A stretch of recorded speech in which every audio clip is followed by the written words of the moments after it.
ఎవడు దీనుడై, ఆ మాట చూడండి, ఎవడు దీనుడై నలిగిన హృదయము గలవాడై నా మాట విని వణుకుచుండునో వానినే నేను దృష్టించుచున్నాను అనంటే, అయ్యా లక్షల మంది ఉన్నారు, కోట్ల మంది ఉన్నారు. ఈ కోట్ల మంది మనుషులలో నీవు నన్ను దృష్టిస్తావా? నీవు నన్ను చూస్తావా?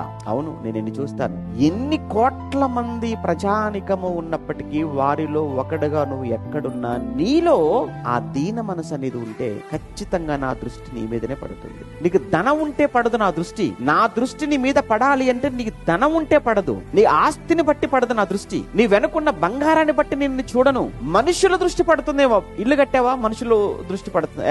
బాగా కట్టాడురా. బాగా సంపాదించావా? మనుషుల దృష్టి నీ మీద పడుతుందేమో. భూములు కొన్నావా? మనుషుల దృష్టి నీ మీద పడుతుందేమో. అందంగా ఉన్నావా? అందరూ దృష్టి నీ మీద పడుతుందేమో. కానీ దేవుని దృష్టి పడదు. దేవుని దృష్టి పడాలి అనంటే, దేవుని చూపులు నీ మీద పడాలి అనంటే నీలో ఉండవలసింది దీన మనసు అన్నాడు. అది అక్కడ దీన మనసు కలిగి దీనుడై నలిగిన హృదయము గలవానినే నేను దృష్టిస్తాను, నేను చూస్తాను అన్నాడు.